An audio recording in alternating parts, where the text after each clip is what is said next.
최경영의 최강 시사.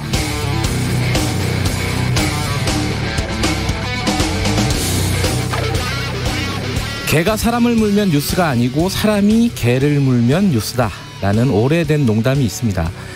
일상적이고 당연한 건 뉴스가 안 되고 특별하고 유난해야지 뉴스가 된다는 뜻이죠. 어제 조선일보 부국장이 윤석열 당선인 대변인으로 직행했다, 이런 기사를 봤습니다. 3월 18일 조선일보 지면에 칼럼을 썼던 기자가 3월 21일 어제 정권 대변인이 된 거죠. 하지만 아시다시피 이런 건 이제 더 이상 뉴스가 아닙니다. 잠깐만 볼까요? 2020년 강민석 중앙일보 부국장이 사표 내고 나흘 만에 문재인 정부 청와대 대변인으로 갔죠. 2019년 윤도한 MBC 논설위원은 퇴직 열흘을 못 채우고 청와대 수석으로 갔고, 같은 날 여연호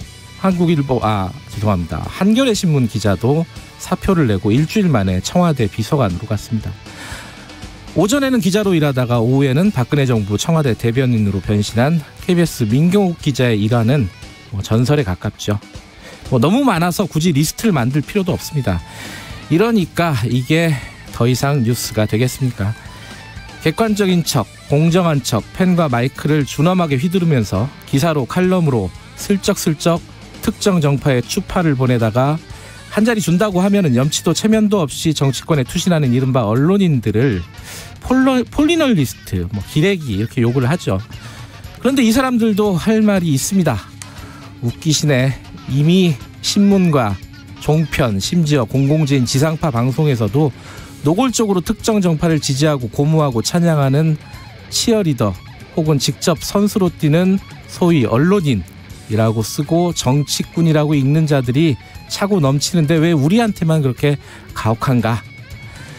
그네들은 정치권에 가면 그만이고 또 다른 그네들은 노골적인 정치꾼 노릇을 계속하면 그만이지만 지금 바닥을 치고 지하 5층, 지하 10층으로 추락해버린 언론 신뢰도를 다른 누군가는 짊어지고 살아가야 합니다.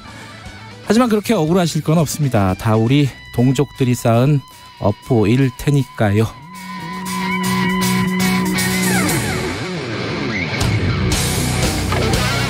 네, 안녕하십니까. 3월 22일 최경영의 최강시사 시작하겠습니다. 저는 일주일간 임시로 진행을 맡고 있는 김경래라고 합니다. 최경영의 최강시사는 유튜브 라이브 보실 수 있고요. 문자 참여 기다립니다. 짧은 건 50원, 긴 건 100원, 샵 9730으로 보내주시고요. 애플리케이션 콩, 유튜브 통해서 의견 주시면 무료로 이용하실 수 있습니다. 오늘 인터뷰에서는 용산 이전 문제, 오늘은 국민의힘 윤한홍 의원, 청와대 이전 TF 팀장이죠. 연결해서 입장 들어보고요. 유인태 전 국회 사무총장 인터뷰도 예정돼 있습니다.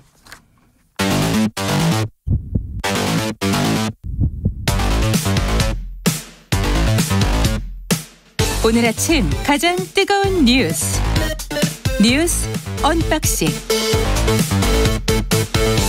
네, 뉴스 언박싱 민동기 기자, 김민아 시사평론가 나와 계십니다. 안녕하세요. 안녕하십니까. 아직도 목이 좀 그러네요. 진짜 이 오미크론 확진된 지가 2주가 훨씬 넘었는데 목이 좀 그렇죠. 제가 좀 잠겨 있죠. 생각보다 오래 가는 것 같습니다. 네, 오래 가네요. 네. 저도 목이 갔습니다. 어디로 갔어요? 네, 어디론가 가버렸어요. 목이. 네, 죄송합니다. 제가 오프닝에서 뉴스 가치가 없다고 얘기했는데 저는 뉴스 가치 있는 거 얘기 좀 해보죠. 어제 또 난리가 났습니다. 사실 어제 아침 저희들이 용산 이전 관련된 여러 가지 얘기를 하면서 여기까지 또 사안이 진행이 될지는 저는 진짜 예상을 못했어요. 김민하 평론가는 어떠셨어요? 어제 제가 이 496억 국무회의에 상정이 안 되면 그거 큰일이다. 네. 그렇게 되면 인수위가 있는 이 의미가 없는 거다. 이렇게 말씀드렸지 않습니까? 네. 상정 안 한답니다. 근데 오늘 국무회의에서 안 다룬대요. 네. 어떻게 합니까 이거? 어떻게 좀 해보십시오. 김경래 기자님. 근데 청와대가 입장이 갑자기 바뀌었어요. 그죠? 그 전에 다른 인터뷰에서는 뉘앙스를 좀 달랐었는데 어떻게 된 거죠? 인수위라든가 당선인의 의사를 존중하겠다. 이런 취지의 인터뷰를 박수현 청와대 국민소통수석이 했거든요. 예, 저도 기사에서 봤어요. 그렇습니다. 했는데 어제 오후에 갑자기 이제 브리핑을 합니다. 네. 그때 당선인의 취지는 충분히 뜻에 공감을 한다. 그런데 계획 자체가 좀 무리한 면이 있어 보인다. 그래서 당선인 측과 인수위 측에 우려를 전하고 필요한 협의를 충분히 거쳐서 최종 입장을 결정을 하겠다. 이 얘기는 이제 사실상 반대 뜻을 밝힌 것으로 보이거든요. 그러니까 이게 왜 입장이 바뀌었느냐를 두고 언론들의 해석이 있는데 조선일보 오늘 보도에 따르면 청와대 내부에 이른바 그 인수위 쪽에 협조하자는 협조파가 있고 네. 투쟁파가 있다라고 합니다. 투쟁파 같은 경우에는 이름도 잘 붙여요. 지방선거를 앞두고 물러서면 안 된다. 예. 이렇게 이제 양파가 있는데 예. 문재인 대통령이 투쟁파의 힘을 실어준 것이다. 이렇게 해석을 하고 있습니다. 어쨌든 그 입장 변동을 할 때 타임라인으로 보면은 중간에 NSC 국가안전보장회의가 있었던 거죠. 그렇죠. 그렇죠. 네. NSC 회의를 열어서 거기서 나온 이제 의견들을 종합을 해서 사실 그 결과를 브리핑하면서 박수영 국민소통수석이 브리핑하면서 네. 한 얘기예요. 지금 이제 민동 기자님 말씀하신 부분이. 그리고 NSC 회의라는 거는 국가 안보에 관련된 뭐 이런 청와대의 NSC 구성원하고 여기에 더해가지고 확대 장관회의 형식으로 열렸거든요. 네. 그래갖고 기재부 장관이라든지 행안부 장관이라든지 다 왔습니다. 예산 관련된 쪽도 다 왔군요. 그렇죠. 네. 그래서 한번 따져본 것 같아요. 이게 네. 국방부하고 합참을 이렇게 순차적으로 이전하고 하는 문제가 네. 국가안보에 미칠 영향이 없겠는가 이걸 따져본 것 같은데 일단 이제 여러 가지 이제 스케줄을 짚어보면 4월이 좀 이 민감한 시기인 건 맞습니다. 4월이 왜 그렇죠? 4월에 이제 한미 연합훈련이 있고, 연합훈련이 있고 여기에 더불어서 김일성의 생일이 있어요. 근데 김일성이 4월이 생일이에요? 네, 뭐 저도 4월이 생일인데. 아 그러세요? 저는 10월이 생일입니다. 아 죄송합니다. 10월 14일이라는 걸 꼭 기억을 해주시고. 근데 이제 그 태양절이라고 부르잖아요, 북한 사람들이. 네. 근데 이번에 그냥 넘어갈 분위기가 아닙니다. 아, 뭐라도 하나 쏘든가 뭐. 그렇죠. 예. 110주년이고 해가지고. 최근 또 북한 분위기가 이상하잖아요. 그렇죠. 그래서 뭔가 ICBM 발사 시험이나 이런 것들을 굉장히 크게 할 가능성이 있는데. 근데 윤석열 당선인 계획대로 하면은 이때 이사를 한창 하고 있는 거잖아요. 그렇게 되죠. 타임라인으로 그렇죠. 보면. 그리고 이제 언론의 지적 등등을 보면 어쨌든 이게 국방부하고 합참 등은 이 일선의 이제 군부대의 어떤 훈련 상황이라든가 작전 상황 이런 것들을 실시간으로 이제 체크하고 그런 것들을 이제 온라인으로 다 이 어떤 통제를 해야 되는데 그러한 것들을 옮길 때 혹여 잘못하면은 일종의 해킹이나 이런 것에 이제 대상이 될 수도 있다. 이런 지적들을 또 하고 있는 상황이어서 여러모로 이제 이런 걸 감안한 게 아닌가 싶은 어떤 부분이고 여기에 더불어 가지고 이 오늘 이제 국무회의에서 496억의 예비비를 승인하는 것을 다루지 않겠다라고 했는데 그 얘기하면서 사실 이 관계자 발로 또 기사에 뒤에 붙어 있는 말이 또 있어요. 뭐예요? 관계자가 이렇게 얘기를 합니다. 근데 이거를 뭐 496억을 계속 뭐 다룰 수가 없다 이게 아니라 충분히 협의가 되고 그다음에 어떤 상황 공유가 되면 얼마든지 그때는 이제 다룰 수 있는 것이다라고 얘기를 하고 있어가지고 완전히 뭐 이 이전 자체에 대해서 발목을 잡는다기보다는 문재인 대통령 임기가 어쨌든 간에 5월 9일 자정까지 하는 거잖아요. 네. 그럼 그때까지는 안보 공백이라든가 이런 걸 초래할 수 있는 그런 것은 이제 좀 할 수가 없다. 이런 차원에 가까워 보입니다, 지금. 그러면은 일단은 뭐 여지는 일부 열어뒀지만은 지금 하루가 급하잖아요. 그렇죠. 그 인수위 측 입장에서는 용산으로 옮기려면은 시간도 얼마 없는데 다음 국무회의가 언제일지도 모르고 언제 올라갈지도 모른다 그러면 사실상 어려워진 거 아니냐라고 볼 수도 있을 것 같은데 인수위 쪽 반응은 어때요? 어려워진 것으로 일단 보는 것 같아요. 네. 김은혜 대변인이 어제 입장을 밝혔는데 일단 안타깝다는 입장을 내놓았거든요. 그런데 협조 거부라는 단어를 썼습니다. 약간 워딩들이 세더라고요. 그렇습니다. 네. 그러니까 문재인 정부가 새 정부 출범에 발목을 잡고 있다. 아마 이런 좀 뉘앙스를 좀 표현을 한 것 같습니다. 그러면서 했던 얘기가 윤 당선인이 통이동에서 정부 출범 직후부터 바로 조치할 시급한 국정과제를 처리해 나가겠다. 그러니까 청와대는 죽어도 안 들어가겠다라는 뜻을 거듭 밝힌 것으로 보입니다. 임시사무실을 계속 쓰겠다? 계속 쓰겠다라. 거기서 이제 국정 과제를 처리해 나가겠다는 그런 입장을 밝힌 것이고요. 저는 그 뒤에 것도 상당히 좀 의미심장하다고 보는데 5월 10일 0시부로 윤 당선인은 청와대 완전개방 약속을 반드시 이행하겠다. 이렇게 얘기를 했거든요. 근데 통상 그 5월 10일부터 이제 윤석열 당선인 임기가 시작이 되잖아요. 그렇죠. 근데 그렇다 하더라도 전임 대통령이 그날 오전까지 이게 오찬하고 뭐 직원들하고 헤어지고 이런 거를 용인을 해줬거든요. 근데 지금 이 뉘앙스로 봤을 때는 전임 대통령에 대한 이런 거를 이제 배려를 안 해주겠다라는 해석도 충분히 될 수 있는 대목입니다. 지금 이제 통이동에 지금 이제 인수위 사무실을 그냥 이제 임시 집무실로 이제 쓰는 그림이 될 거잖아요. 네. 근데 이게 안 좋은 게 언론 보도를 보면 창문이 방탄 유리가 아닙니다. 그러니까 보안상의 문제가 있다. 경호 보안상의 그렇죠. 문제가 많죠. 네. 거기서 직무를 볼 수가 없어요, 사실. 그렇게 하면 안 되는 건데. 근데 이게 지금 말씀하신 대로 앞서 말씀드린 거는 제가 말씀드린 건 문재인 대통령은 그러면 이제 5월 9일 자정까지는 어쨌든 내 임기다. 이걸 얘기하고 있는 거고 윤석열 당선인은 그래 그건 맞는데 하지만 5월 10일부터는 내가 대통령이다. 그러니까 그 전까지는 뭐 어쩔 수 없는데 바로 그때부터는 내가 예정한 대로 하고 싶은 대로 해야 된다. 이 얘기거든요, 서로. 그러면 이거를 제가 볼 땐 국민들이 볼 때 이게 뭐냐 지금.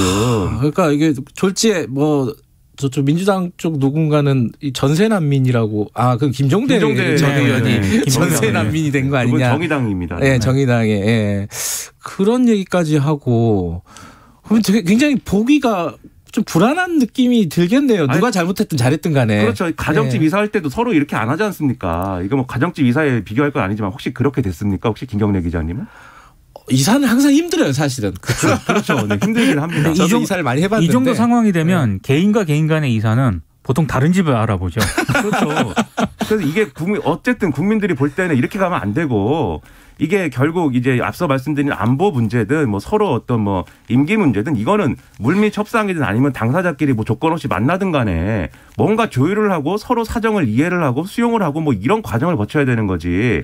지금 어제 이렇게 되고 오늘도 계속 이거 가지고 뭐 입씨름 할 거 아니에요, 여야가. 이게 뭐 이번 주 내내 가겠죠. 여당은 지금 이제 민주당은 무슨 뭐 K 트럼프다 무슨 뭐 취임덕이다 뭐 이런 얘기까지 해가지고 막 공격의 날을 세우고 있는데 허니문이라는 게 완전히 없어졌군요. 그렇죠. 허니문이 아니고 이걸 뭐 전쟁 시작이 벌써 돼가지고. 비터문이라 그러나요 이거를? 그러니까요. 이것을 국민들이 볼 때 얼마나 불안합니까? 안 그래도 윤석열 당선인하고 문재인 대통령 간의 관계가 있잖아요. 검찰총장 하다가 정치 직행한 거에 대해서 여러모로 우려가 있는데 거기에 대해서 국민들은 어쨌든 간에 대선이 끝났고 선출이 됐기 때문에 윤석열 당선인이 뭔가 풀었으면 좋겠는 것 거기에 대한 마음이 있거든요. 이게 매끄럽게 지나갔으면 좋겠는데 이건 회동도 못할 분위기입니다. 지금. 분위기가 좀 그런 거 있었던 것 같아요. 오늘 언론을 보도를 보니까 이를테면 측근들 있지 않습니까? 장제원 비서실장, 김한길 국민통합위원장 그리고 김병준 균형발전위원장 특위위원장 등이 약간 속도 조절할 필요가 있다라고 건의는 했었나 봐요.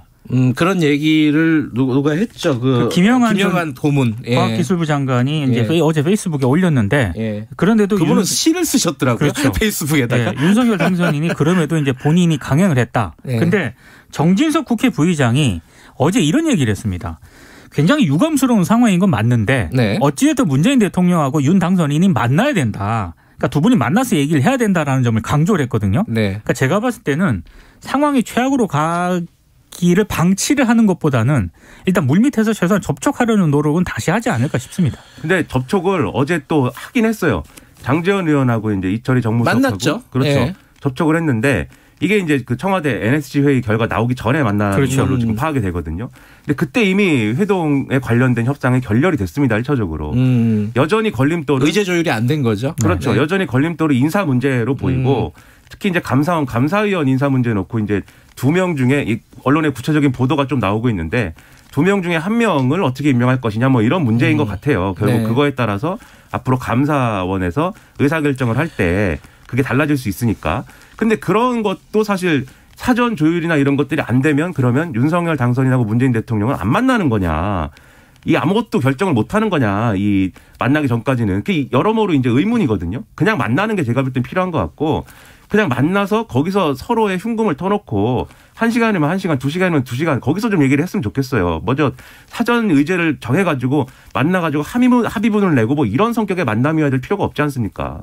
원래 두 분이 보면은 서로 간에 신뢰가 약간 있는 분위기였잖아요, 원래. 과거에 그랬죠. 뭐 문재인 대통령이 끝까지 열심히 해달라 이런 취지의 얘기 됐다 그러고. 근데 원래 회동을 두고 어떤 회동이냐를 두고 이제 청와대하고 당선인 쪽 생각이 애초부터 좀 달랐던 것 같습니다. 이번에는.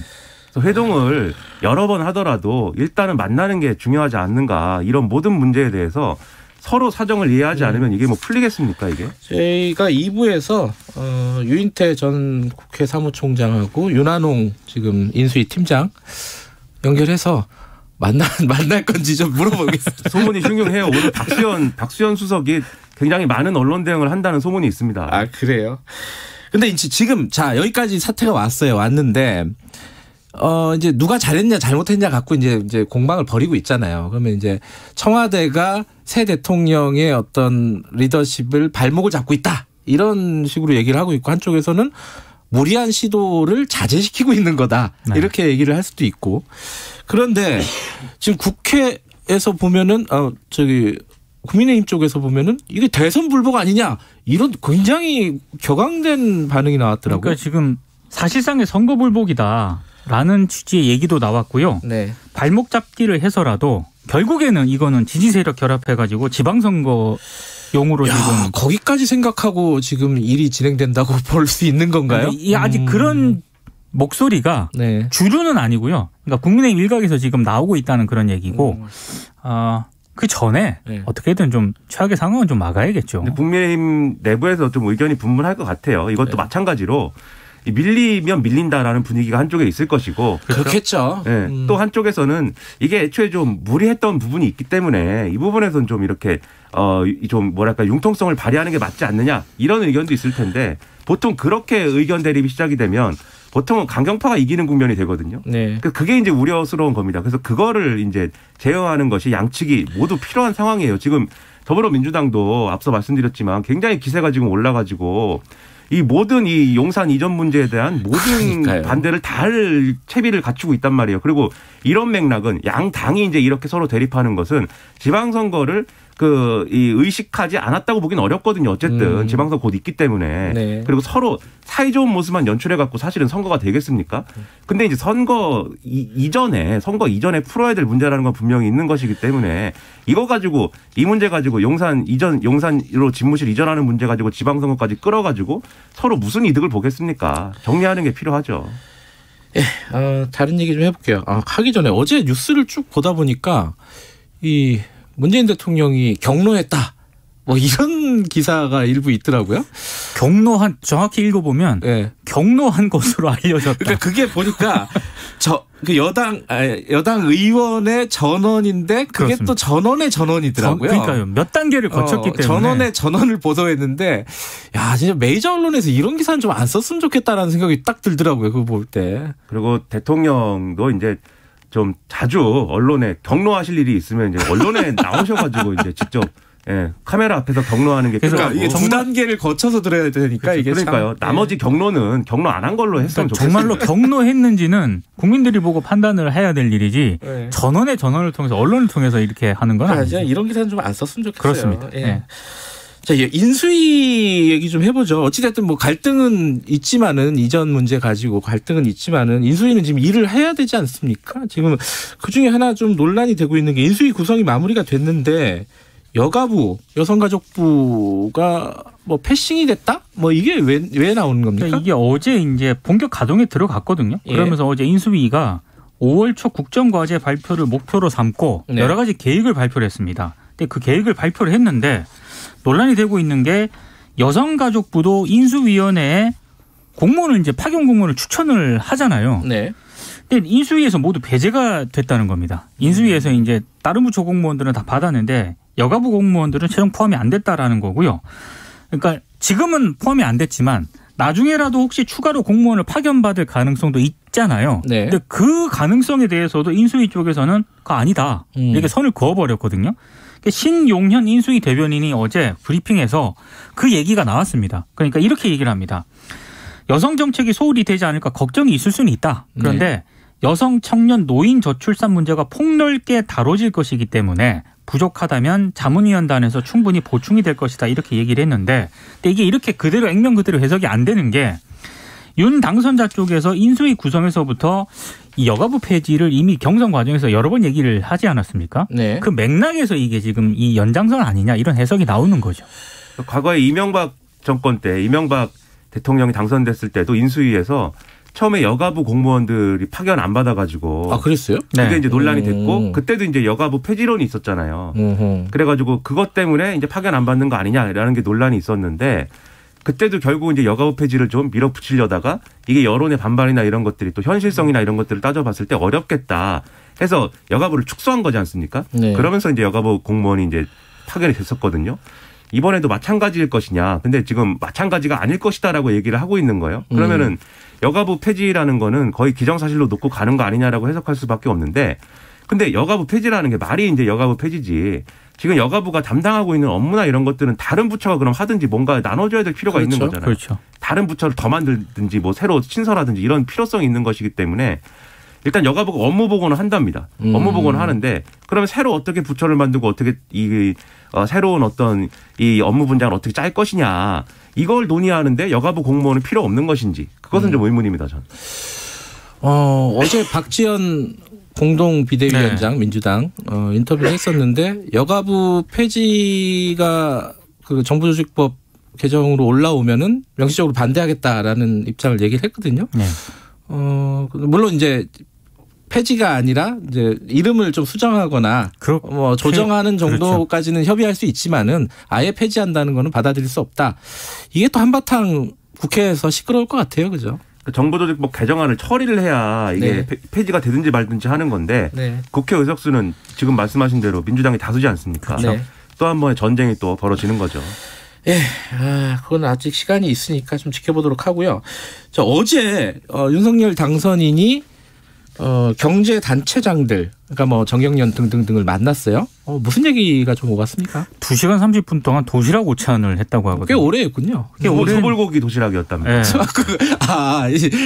요새 먹방이 유행해서 네, 맛있는 거 드셨더라고요. 네. 근데 일단 윤 당선인이 이런 얘기를 했습니다. 네. 기업이 자유롭게 활동하는 것을 방해하는 요소를 제거해 나가는 게 네. 정부가 해야 될 일이다. 네. 그리고 자신과 언제든 직접 통화할 수 있도록 하겠다. 이 얘기를 했거든요. 네. 그러니까 이명박 전 대통령이 당선이 됐을 때 기업인들하고 직통 전화를 한번 개설한 적이 있지 않습니까? 그랬었네요. 네. 이거를 다시 부활을 시키는 것이다라는 언론들의 해석이 있고 어제 이제 경총 회장 같은 경우에는 중대재해처벌법과 관련해서 기업인들이 걱정이 많다. 그리고 정경련 회장은 이거는 기업인들을 잠재적 범죄자로 취급하기 때문에 보완이 필요하다. 이런 점을 좀 전달을 한 것으로 보입니다.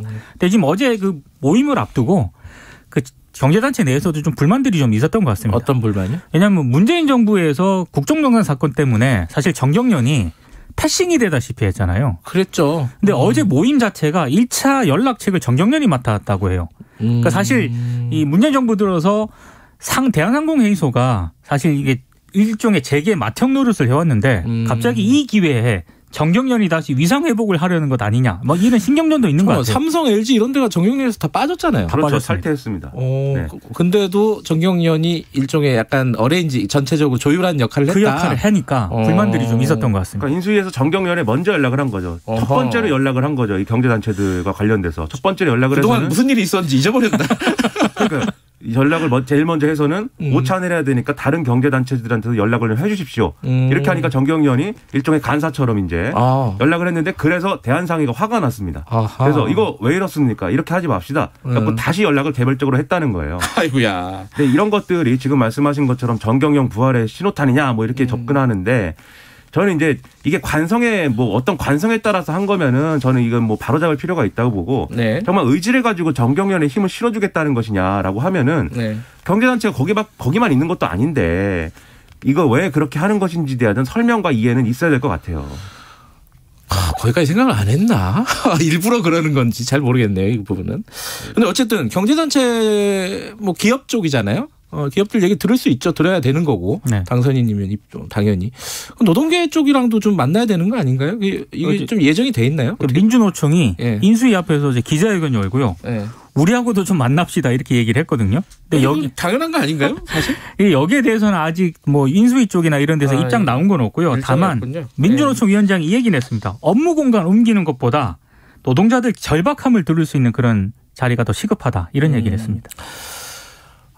시간 많지 않은데 짧게 홍준표 의원이 약간 난리예요. 그게 지금 지방선거 앞두고 무슨 일이 지금 벌어지고 있는 겁니까? 그러니까 공천을 어떻게 할 것이냐의 기준을 정해야 되는데 홍준표 의원이 지금 어디로 나오려고 그랬죠? 대구시장에 나오려고 합니다. 근데 여기서 이제 일종의 핸디캡을 주기로 했어요. 그래가지고 과거에 2020년 총선에서 공천을 못 받고 탈당 후 무소속으로 이제 당선되지 않았습니까? 예. 여기에 더해가지고 현역 의원인데 지금 대구시장 나간다고 하는 거잖아요. 예. 그 두 개에 대해서 15%와 10%씩 감점을 주기로 했는데 그럼 사실상 떨어지는 거 아니에요? 그 정도 되면? 두 개 다 해당되는 게 홍준표 의원뿐이에요. 아하. 마이너스 25%라는 핸디캡을 안고 뛰어들어야 되는데 예. 홍준표 의원의 항변은 이런 겁니다. 이게 결국 김재원 최고위원이 주도해가지고 만들어진 룰인데 자기 떨어뜨리려고 자기 나가려고 김재원 최고위원도 대구시장 나온다는 그러니까, 거 아니냐. 자기가 나가려고. 그리고 2020년 총선에서 무소속 나가가지고 당선된 거를 이번에 또 적용하면 이중처벌 아니냐 이렇게 항변을 하고 있는데 뭐 재밌는 장면인 것 같습니다.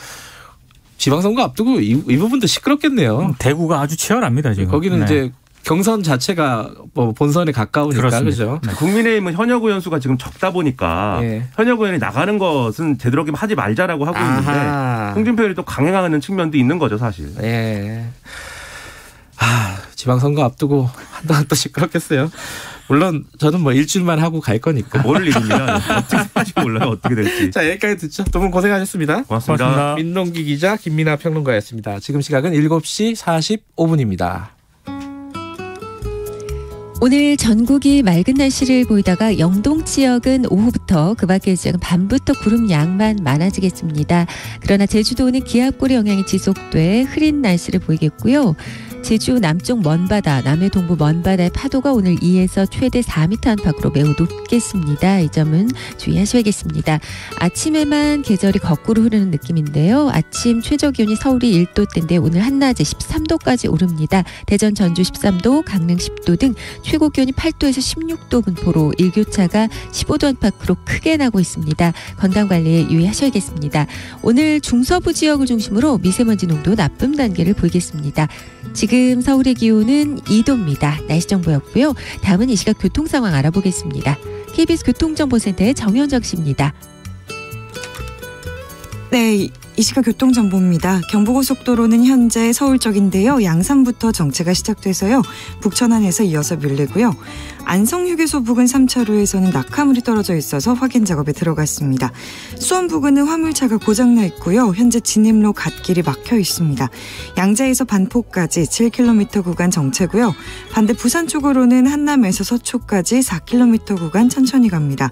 신갈분기점에서 수원까지와 오산에서 이어서 막히고 있습니다. KBS 교통정보센터에서 정현정이었습니다.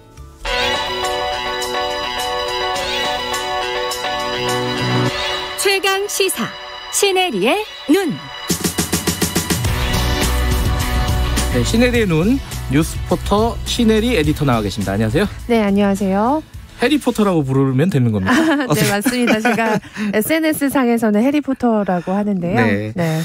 오늘 오미크론 얘기를 가지고 오셨어요. 근데 네. 지금 오미크론 뭐 정점 지나가고 있는 거 아니냐라는 네. 말도 조심스럽게 나오고 있는 상황인데 또 다른 얘기가 있어요. 그죠? 네, 맞습니다. 지금 뭐 미국과 유럽은 아예 마스크를 벗고 정말 일상생활을 즐기는 그런 모습들이 자주 포착되고 있잖아요. 네. 그런데 지금 외신에서는 사실 몇 달 전부터 이 스텔스 오미크론이라고 이 오미크론의 하위 변종이라 보시면 됩니다. 요거에 대한 기사가 계속 꾸준히 나왔었거든요. 네. 근데 지금은 요게 이제 우세종으로 거의 자리를 잡았다고 보고 있는 것 같습니다.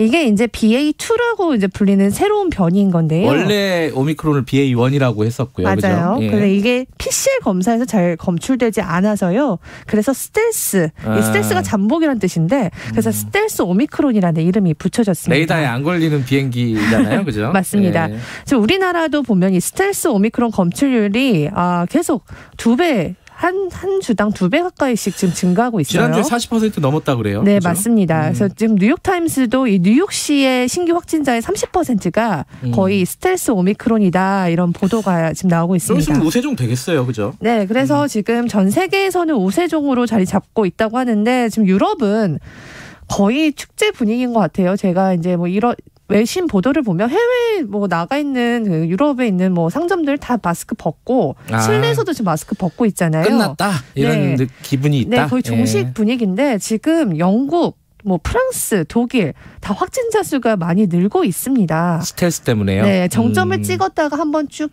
또 감소 추세를 보였잖아요. 근데 네. 지금 또 다시 또 계속 증가 추세로 가고 있는데 이제 이거를 스텔스 오미크론 때문이다라고 보고 있는 상황입니다.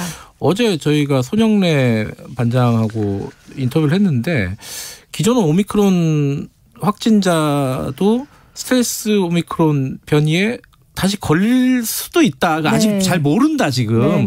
뭐 그런 우려가 있더라고요. 일단. 이미 오미크론의 그 BA1에 감염된 분들이 BA2에 감염된 사례들이 지금 많이 나오고 있어서요. 재감염도 꽤 높을 것 같다라는 이야기가 나오고 있고요. 지금 중국도 문제라면서요, 다시. 네, 지금 중국 때문에 사실 전 세계 경제도 난립니다. 지금 뭐 러시아나 우크라이나 때문에 워낙 좀 사태가 좀 불확실성이 있잖아요.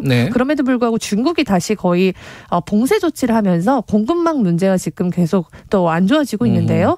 그 이유가 이 베이징이나 이런 큰 도시에서 신규 확진자가 굉장히 많이 급증했습니다. 지금 아예 보도를 보면 우한 사태 이후에 최악이다. 그래요? 네, 이렇게까지 얘기를 하고 있는데요. 그래도 감염 사례가 3,800건 정도다.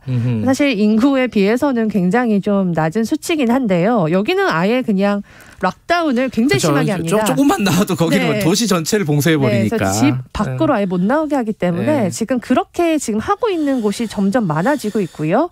자, 그러면은 지금 이제 팬데믹 끝났다. 아까 뭐 유럽은 축제 분위기라고 말씀하셨는데 그건 일부에서 그렇게 지금 얘기를 하는 거고 뭐 공식적으로는 아직 멀었다는 얘기 나오고 있는 거 아니에요? 맞아요. WHO에서 이야기를 했습니다. 지금 팬데믹이 중간 단계만 왔지 종식은 아직 멀었다. 중간이다?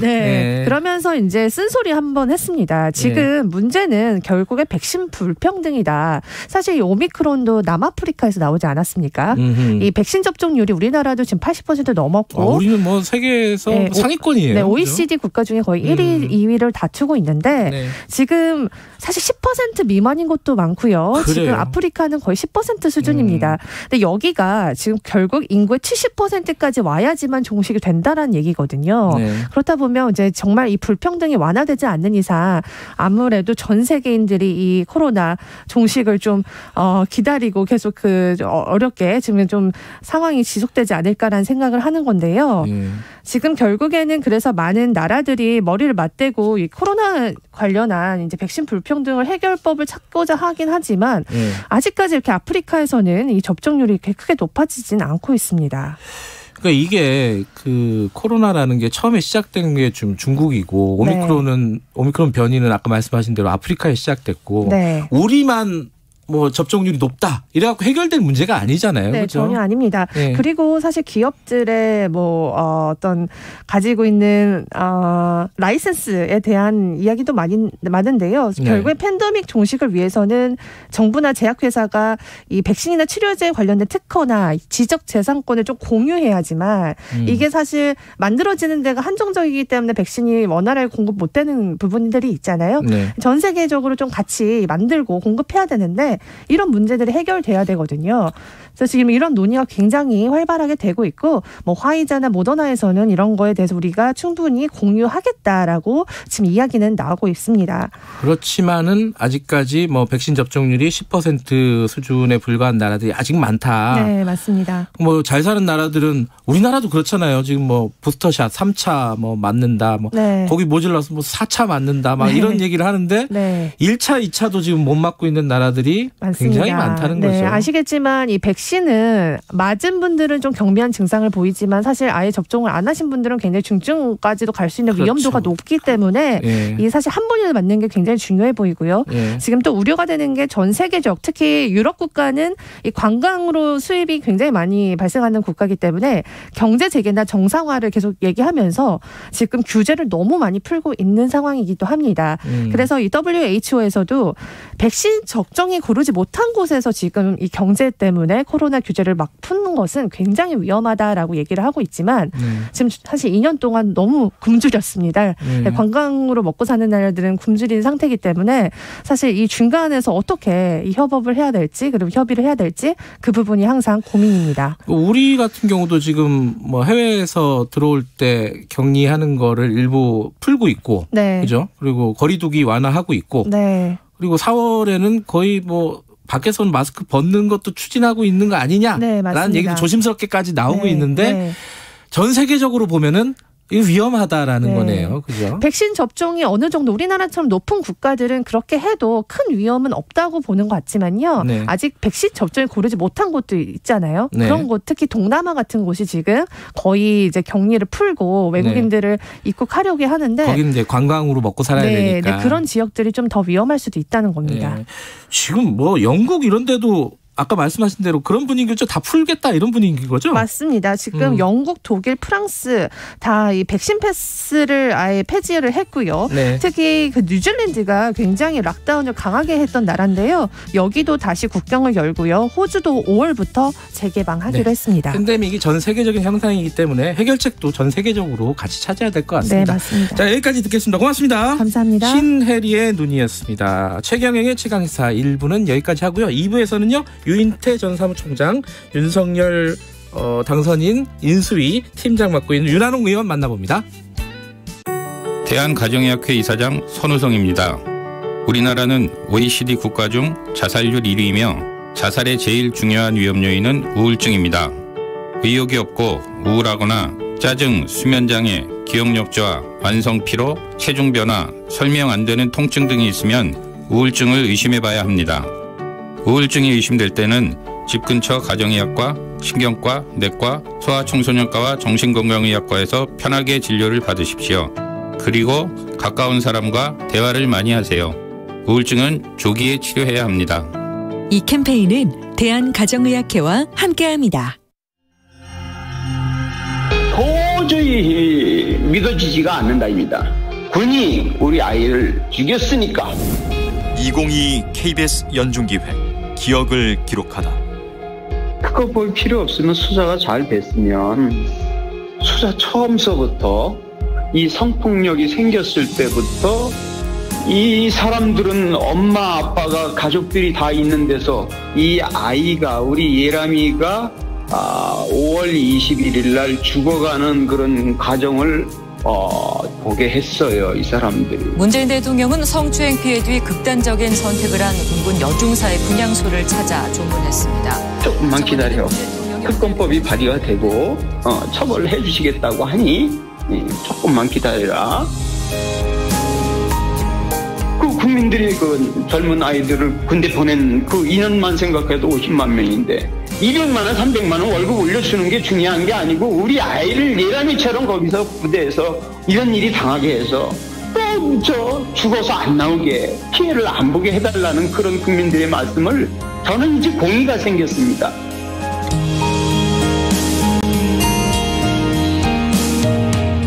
고 이예람 중사 아버지 이주환님은 기억합니다.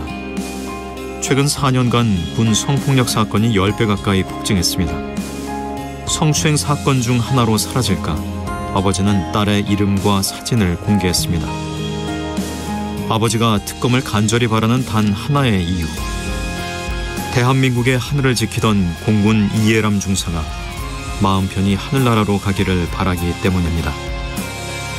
당신과 대한민국의 기억, KBS가 기록합니다.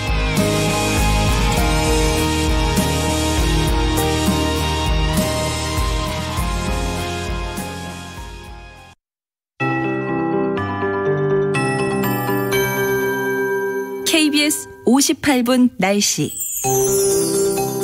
기압골이 한번 지나갈 때마다 기압과 바람, 습도, 공기가 다 바뀌는데요. 이번 아침 꽃샘 추위가 나흘째입니다.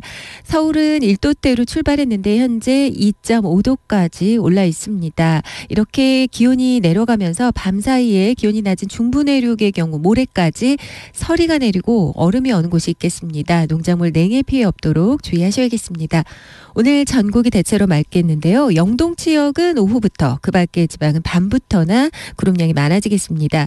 제주도는 기압골의 영향이 지속되면서 오늘 날이 흐리겠고요. 제주 남쪽 먼바다와 남해 동부 먼바다의 물결이 2에서 4m로 매우 높게이니까 이 점 주의하셔야겠습니다. 동해 중부 먼바다에는 천둥 번개가 치는 등 주의가 좀 필요하겠습니다. 오늘 낮 기온은 서울, 대전, 전주 13도까지 오르겠고요. 강릉 10도 등 전국적으로 8도에서 16도 분포 보이겠습니다. 일교차가 15도 안팎으로 크게 나니까 건강관리에 유의하셔야겠습니다. 오늘 미세먼지 농도가 인천 등 경기 남부 남부 쪽과 또 충청 지역 등 중서부 지역으로 나쁨 단계를 보이겠습니다. 내일은 날이 흐린데요. 남부지방은 밤부터 맑아지겠습니다. 내일 서울의 아침 기온은 4도, 낮 기온 11도 정도로 보고 있습니다. 지금 서울의 기온은 2.5도입니다. KBS 58분 날씨 강혜종입니다.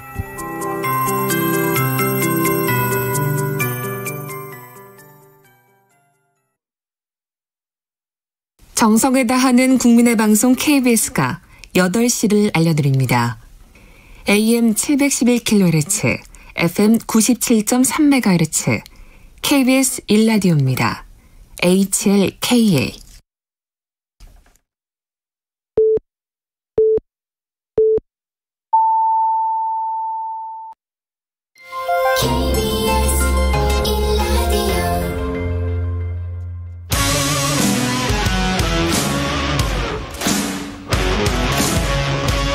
오늘 하루 이슈의 중심 최경영의 최강시사.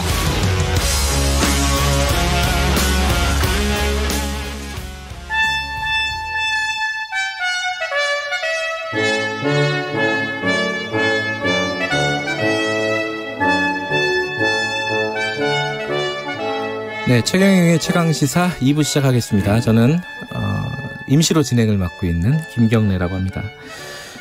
여야를 막론하고 쓴소리를 하시는 분이죠. 정치권의 백전노장, 영원한 현역 유인태 전 국회 사무총장님 매달 월간으로 모십니다. 자, 총장님 나와 계십니다. 안녕하세요. 네, 안녕하세요. 네. 요새 시끄럽습니다. 정권 바뀌고 나서. 그러게요. 예. 일이 좀 이렇게 착착착 진행되고 국민들도 보면서 일이 뭐 새로운 변화가 있겠구나라고 생각이 들면 좋겠는데 그런 건 안 보이고 지금 굉장히 시끄럽기만 합니다. 예. 그렇죠? 그 얘기를 먼저 좀 해야 될 것 같아요. 용산으로 이전한다고 집무실을 확정해서 발표를 했는데 어제 얘기부터 할까요? 청와대에서 예비비 승인을 안 했어요. 그러니까 이게 이제 뭐 해석하기에 따라서는 거부한 거 아니냐. 그때 여지는 좀 열어두긴 했지만 이거 예상하셨습니까? 이게 이렇게 될지? 뭐 예상까지는 못했죠. 근데 어쨌든 거기 한 라인이 있는 거 아니에요? 이철이 수석하고 정재원.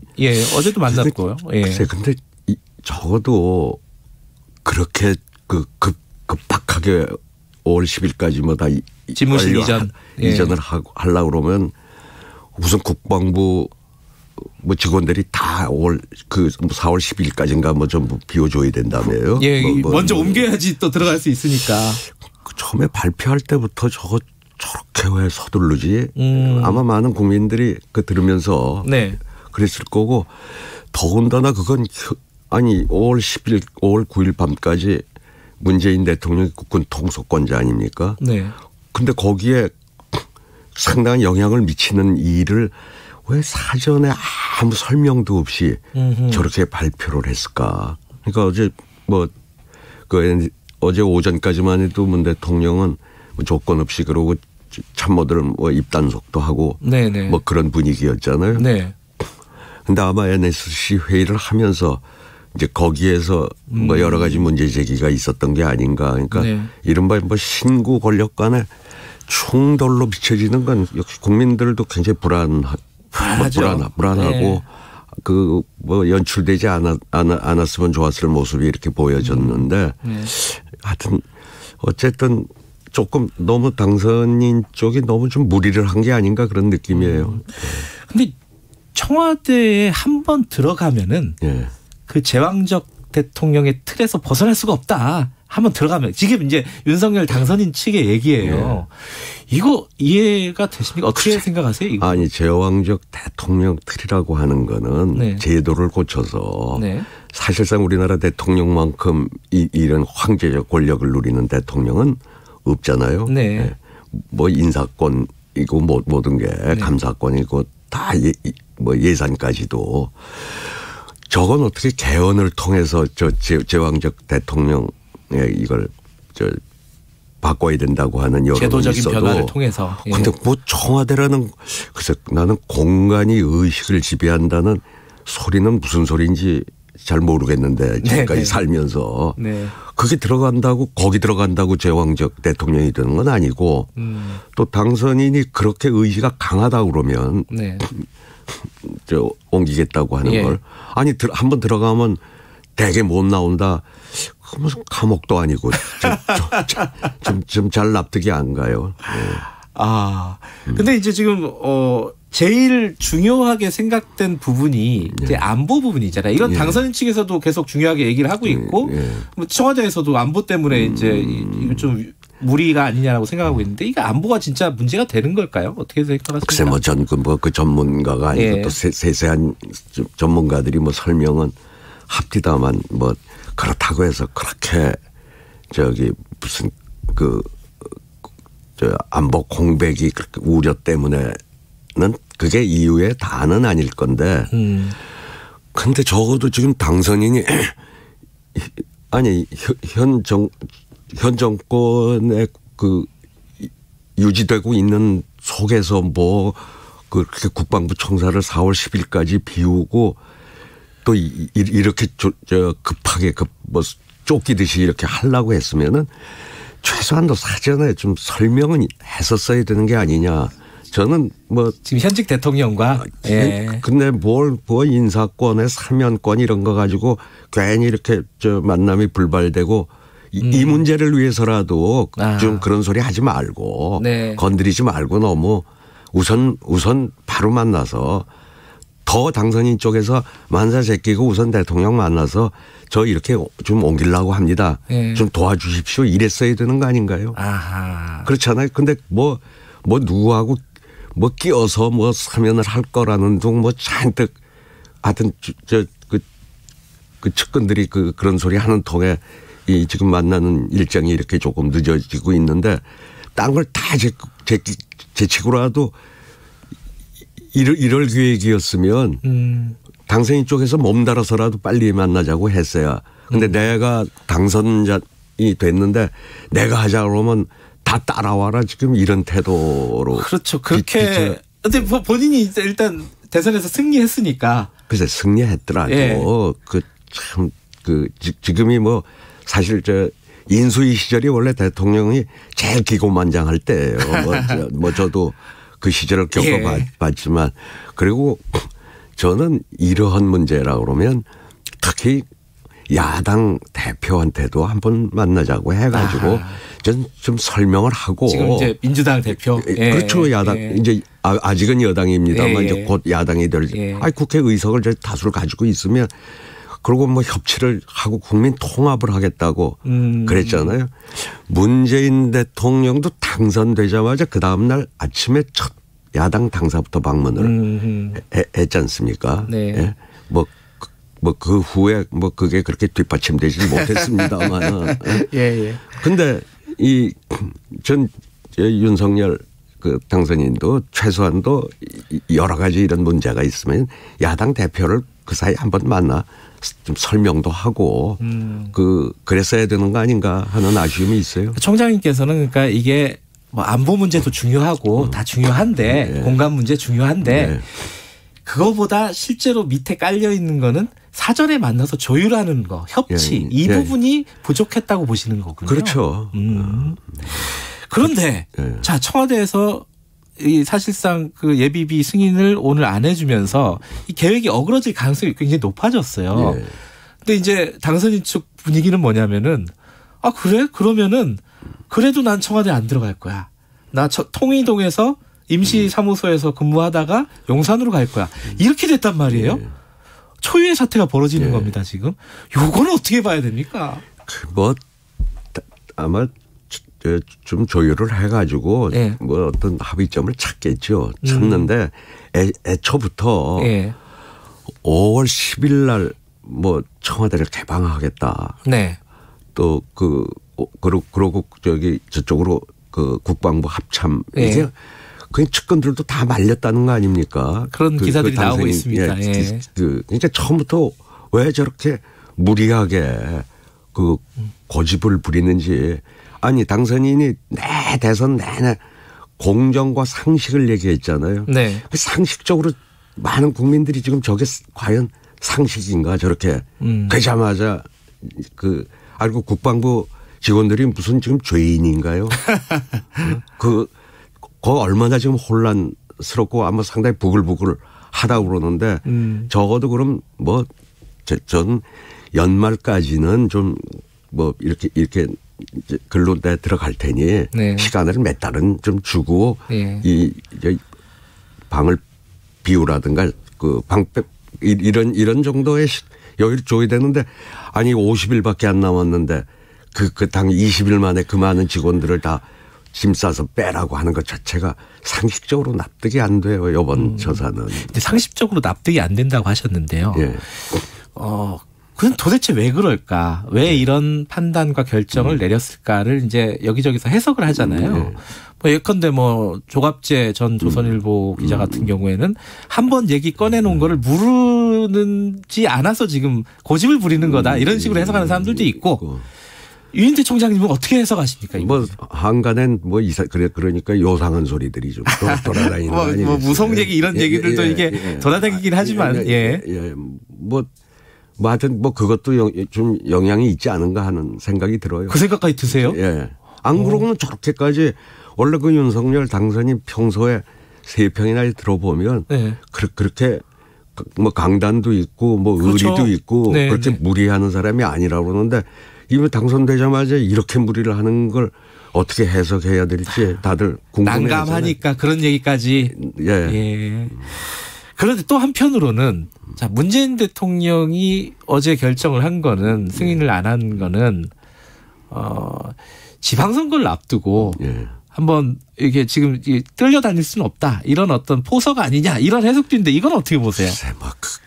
오히려 지방선거에 영향을 가지고 미치는 걸 보자면 청와대 신고 권력 간의 충돌로 비치는 게 오히려 좀 감점이 될 수가 있죠. 그래요? 그냥 당에서 이 문제는 뭐 반대를 하고 뭐 하면 몰라도 그렇게 비치는 건 별로 도움은 안 될 거라고 봐요. 그러니까 뭐 지방선거를 위해서 지금 어떤 전략적으로 포석을 하는 거다 이렇게 생각하면 전략적으로 포석을 한다고 그러면은 저런 모습이 오히려 지금의 현 여당에 민주당에 이렇게 도움은 안 되겠죠. 네. 예. 자, 근데 여기 갈등이 여기까지 왔으면 말씀하신 대로 해결을 해야 되잖아요. 어떻게 해결해야 되는 게 순리라고 보십니까?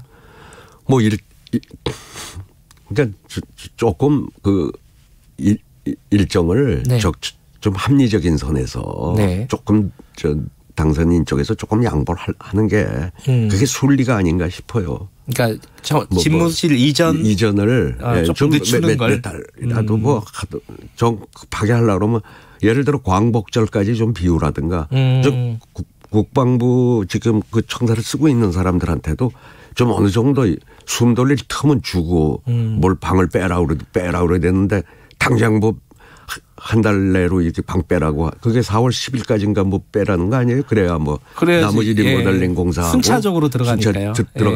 그게 무슨 날벼락이지 국방부 입장에서 보자면 조금 그 시간을 조금 늦추고 늦추고 청와대에 들어가기 싫다는데 어떻게 해요? 근데 아니 그건 뭐 정 들어가기 싫으면 뭐 그때 임시방편으로 뭐 어떻게 뭐 하더라도 그건 뭐 본인의 뭐 그렇게 그 들어가면 뭐 못 나올 것 같았는데 난 그 말도 그건 누가 납득을 하겠어요. 나올 의지만 확고하면은 뭐 들어갔다 나오면 되는 거지. 이참에 세종시로 가는 건 어떻습니까? 그런 얘기들도 청취자분이 지금 문자를 보내주셨는데. 그건 뭐 개헌 문제 연루돼 있으니까요. 근데 지금 회동이 안 됐어요. 신구 권력이요. 그죠? 당선인가? 전 조만간 할 거라고. 아니 이래가지고 되는 겁니까? 그거 안 하고 어떡할 거예요. 그러니까 조금씩 한 발씩 양보를 해야죠. 양보를 하는데 이제 일정을 좀 늦추는 게 일단 먼저 돼야겠다라는 말씀이신 건가요? 전 그게 순리고 상식이라고 봅니다. 근데 그거 말고도 지금 집무실 이전 말고도 아까 처음에 총장님께서 말씀하신 뭐 인사권 문제. 뭐 감사원, 감사위원 문제도 있고 뭐 여러 가지 이제 공공기관 뭐 이제 알박기 아니냐. 뭐 이렇게 인사하지 마라 이런 뉘앙스로 지금 요구를 하고 있는 거잖아요. 이건 어떻게 풀어야 된다고 보십니까? 근데 저는 사실 저 문제를 가지고 정권이 교체될 때마다 이제 그렇죠. 서로 내노란불을 한 거예요, 저거는. 이명박 정부도 뭐 그래가지고 그때 유인촌 장관이 뭐 좀 전 정권 인사들 뭐 밀어내려고 네. 뭐 하는 발언을 좀 앞장서고 뭐 그래 심지어 지금 문재인 정부 하에서 현 문재인 정부의 환경부 장관은 이 일로 구속까지 돼 있단 말이죠. 네. 그러니까 저건 좀 제도를 정비해서 저는 그 전부터 뭐 국회에 있을 때도 네. 대개 미국은 정권이 바뀌면은 뭐 여기 그때 우리 주한 대사도 그냥 트럼프로 바뀌니까 바로 네. 사임을 하대요. 그러니까 그걸 법으로 제도를 정비해서 네. 정권이 바뀌면 전부 좀 재신임을 묻는 그 새로운 정부에 뭐 그러야 될 자리들을 그 엽관제라 그러네요. 예, 네. 그걸 좀 정비를 해야 되는데 뭐 전 정부도 그렇고 그걸 안 해놓고는 가면 이제 임기를 그러니까 어떻게든지 전 정권 사람들 쫓아내려고 하다가 지금 장관이 구속되고 계속 그 문제가 반복되고 있지 않습니까? 네. 전 저건 좀 한번 국회에서 좀 공론을 모아가지고 네. 한번 정비를 할 필요가 있다고 봅니다. 제도적으로 정비가 필요하다. 이 부분은 예. 정권 바뀔 때마다 항상 나오는 문제이기 때문에. 계속 나오고 예. 임기 말에 뭐 3년짜리 어디다 무슨 좋은 자리 연봉 많은 자리 그래 심어놓은 사람을 그래 그 다음 정부가 그걸 배겨내겠어요. 잘. 네. 민주당 얘기 하나만 더 여쭤보고 마무리해야 될 것 같네요. 지금 민주당에 좀 약간 이 갈등 국면에서 묻혀 있긴 한데 예. 예를 들어 윤호중 비대위원장 같은 경우에는 사퇴하라는 얘기가 뭐 당내에 조금씩 있는 것 같습니다. 근데 사퇴는 뭐 일축하고 있어요. 그러니까 여전히 약간 불안불안하게 지금 민주당이 가고 있단 말이죠. 쇄신이나 이런 움직임이 막 뚜렷하게 보이지 않고 좀 어떻게 보고 계세요, 민주당 상황을? 글쎄, 그러니까 뭐 이런 거겠죠. 지방선거에 이제 전국 선거고, 예. 뭐 그때 좀 얼굴로는 윤호중 비대위원장이 조금 약한 거 아니냐 하는 걱정들은 많이들 하는 것 같은데. 네. 근데 선거를 앞두고 국민들이 제일 싫어하는 게 콩가루 집안이에요. 네네. 그러니까 뭐 처음에 저런 의견들이 좀 분출이 될 수는 있어요. 네. 아이고 윤호중 얼굴 가지고 선거 어떻게 치러 이런 걱정들을 이제 하는 의원들이나가 뭔 얘기를 저런 얘기를 꺼냈는데 이제 워낙 임박하기 때문에 그리고 이 지방선거라는 건 공천자만 수천 명이잖아요. 이거 당을 모르는 외부에서 와가지고 할 수도 없고 그럼 당내에 조금 어른 같은 중진이 있으면 좋은데 뭐 지금 별로 그런 게 좀 옛날 같지 않게 안 돼 있는 모양이 돼요. 저는 이렇게 정리가 될 거라고 봅니다. 그냥 큰 문제 없이. 이재명 전 후보 그러니까 이재명 고문이죠 이제 네. 등판해야 되는 거 아니냐 얘기가 이제 뭐 너무 무리하는 거 아니냐 가혹한 거 아니냐 여러 가지 얘기가 있음에도 불구하고 계속 나와요. 이거 어떻게 보십니까? 이재명 후보는 좀 당분간 조용히 있는 게 좋죠. 너무 그래가지고 이 국민과 당이 불러낼 때까지는 좀 조용히 있는 게 좋다고 봅니다. 본인도 그럴 의사인 것 같고. 네. 예. 알겠습니다. 오늘 말씀 여기까지 드릴게요. 고맙습니다. 예, 감사합니다. 네, 유인태 전 국회 사무총장님이셨습니다. 오늘 하루 이슈의 중심. 당신의 아침을 책임지는 직격 인터뷰. 여러분은 지금 KBS 1라디오 최경영의 최강 시사와 함께하고 계십니다. 네, 청와대 집무실, 대통령 집무실이죠. 이전 문제 조금 더 다뤄보도록 하겠습니다. 윤석열 당선인 직속 청와대 이전 TF팀장입니다. 윤한홍 국민의힘 의원 연결하겠습니다. 의원님 안녕하세요. 네, 안녕하세요. 네. 윤한홍입니다.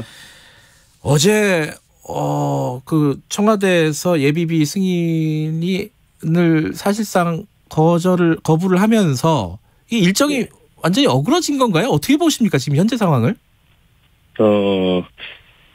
저희들도 어느 정도 그럴 수도 있겠다 생각했지만 네. 또 실제로 또 그렇게 되고 나서 보니까 매우 놀랐습니다. 예. 왜냐하면 이게 인수위라는 것을 운영하는 취지가 정권의 인수인계를 네. 원활하게 하기 위한 것이고 또 새로 출범하는 정권이 또 정부가 국민들하고 했던 약속을 지키기 위해서 네. 인수위 기간에 여러 가지 준비를 하는 과정이거든요. 네. 그래서 그 인수를 위해서 또 국민과의 약속을 지키기 위해서 하는 일에 대해서는 현재 정부가 적극적으로 협조하는 것이 사실상 도리인데 좀 거부를 했다는 것에 대해서 정말 깜짝 놀랐다 이런 말씀드리고. 예, 그럼 어떻게 되는 거예요 그러면은? 예. 저희들은 실무적으로 이제 준비를 하겠습니다만은 네. 끝까지 협조를 하지 않는다면 약간의 시간 지연은 있을 수 있겠다 그렇게 생각을 합니다. 어쩔 수 없다면은 조금 미룰 수밖에 없는 거 아니냐 이런 말씀이시네요.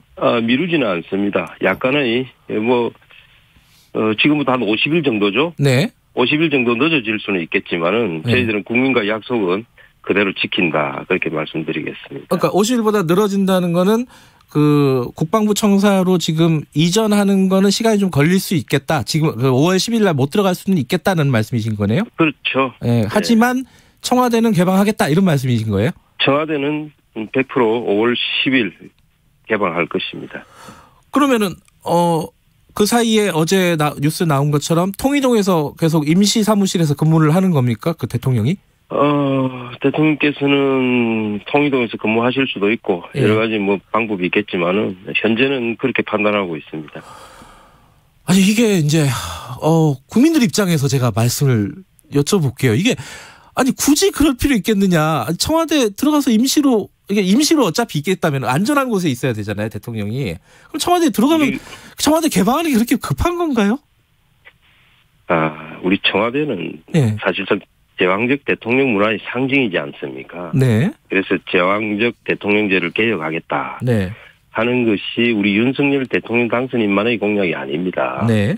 지금까지 거의 수십 년 동안 거의 모든 대통령께서 그렇게 하시겠다고 공약을 했고요. 네.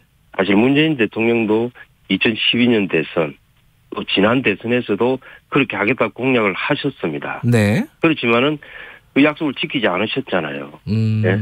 우리 윤석열 대통령께서는 이제는 권력을 내려놓아야 된다. 청와대를 들어가면 거기 권력이 취합니다.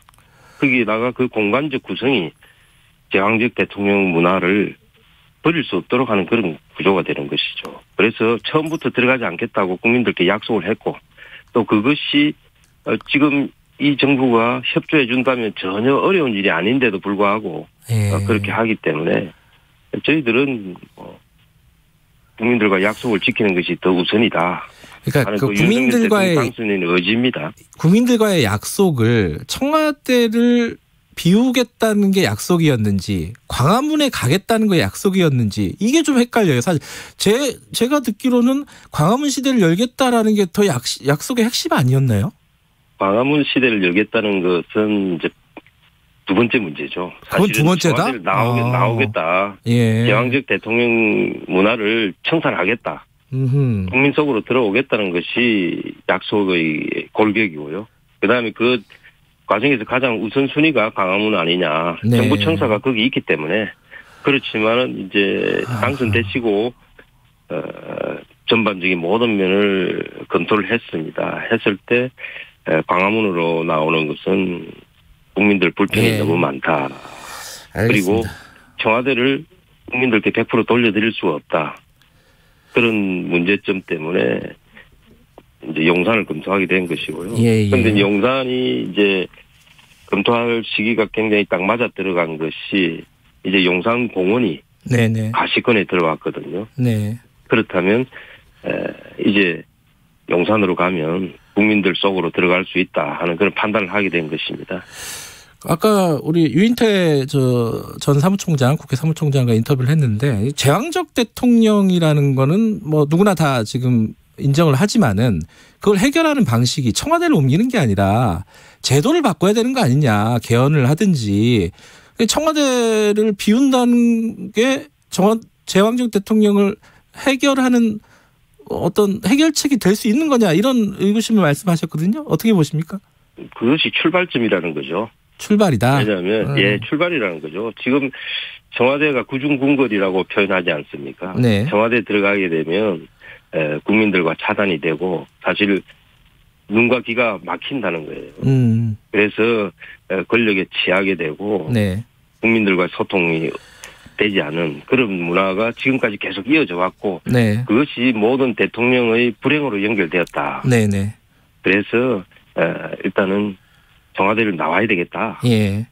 그 문제는 사실은 뭐 수십 년 동안 국민들께 선거 때마다 공약으로 나왔고 국민들로부터 박수를 받았지 않습니까? 네. 그건 국민들도 다 그렇게 하기를 원한다는 거거든요.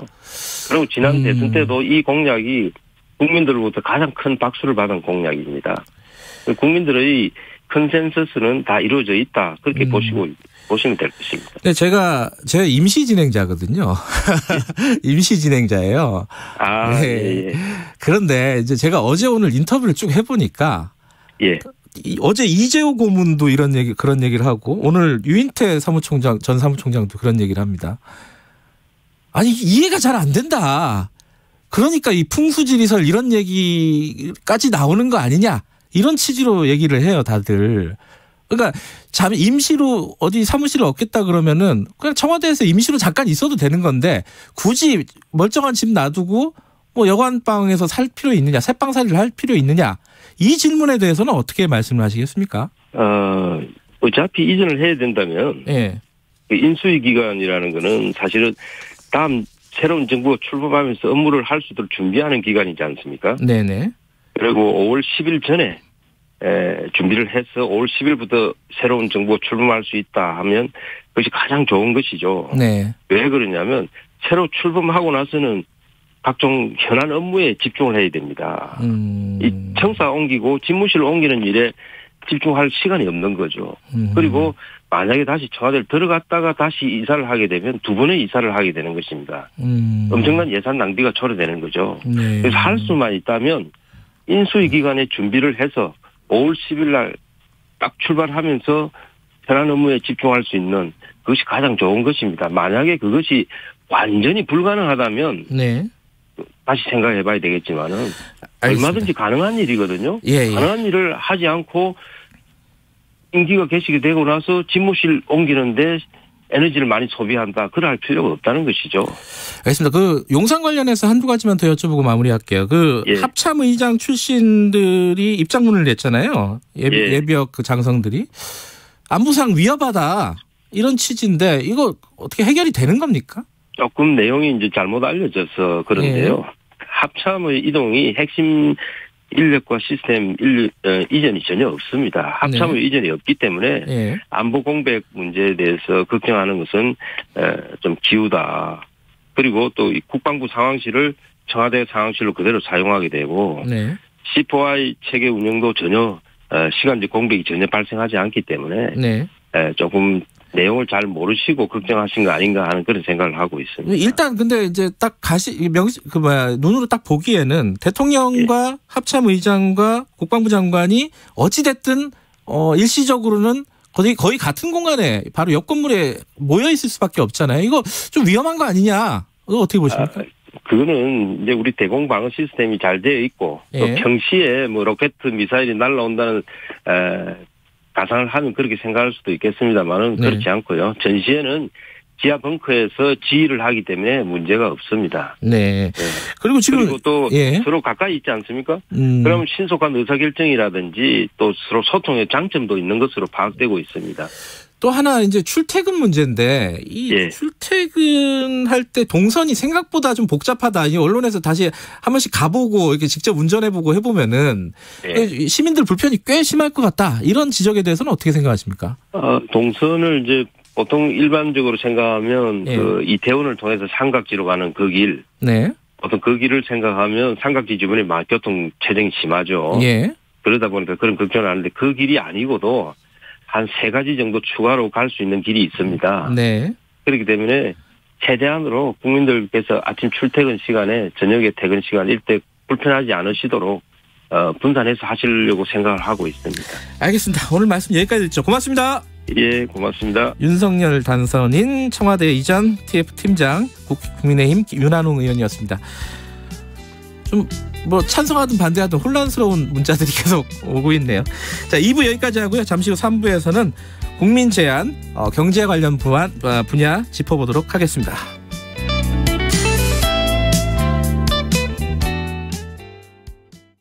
잠시 후 8시 반부터 일부 지역국에서는 해당 지역 방송을 보내드립니다. Welcome to my world. Won't you come on in? 오후 4시 5분 홍사원의 경제쇼로 여러분을 초대합니다. 50분간 딱 한 가지 주제만 깊이 있게 전해드립니다. 경제는 무조건 홍사원의 경제쇼를 들으셔야 합니다. Step into my heart.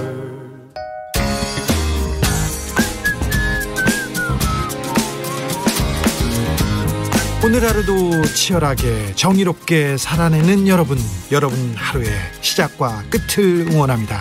매일 오후 5시 5분 주진우 라이브.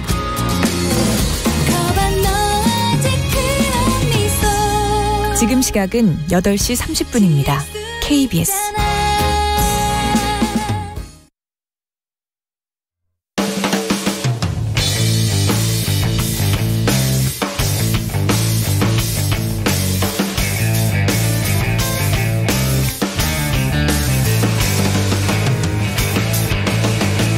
최경영의 최강 시사.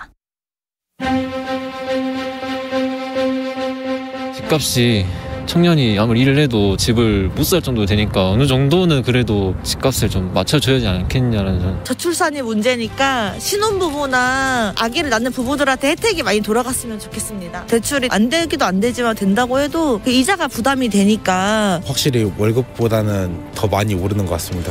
뭐 음식 사 먹는 것도 그렇고 반찬 준비하는 것도 그렇고 물가가 그래도 안정화가 됐으면 좋겠습니다. 요식업 쪽은 좀 힘들다고 합니다. 코로나 이런 것 쪽으로 해가지고 우선은 매출도 그렇고 지금 그 전으로도 뭐 보상이나 이런 게 조금 부족했던 것 같다고 생각합니다. 서로 격차가 좁혀져야 되는데 잘 사는 사람은 너무 잘 살고 그렇지 않은 사람은 너무 정작 일자리는 없어요. 제대로 된 일자리가 없다는 거지. 다 쪼개져 갖고. 그러니까 노동시장 구조가 조금 변화가 있어야 된다고. 그리고 청년들이 결혼을 안 한다 그러는데 그 현실이 그러니까 참 안타깝더라고요.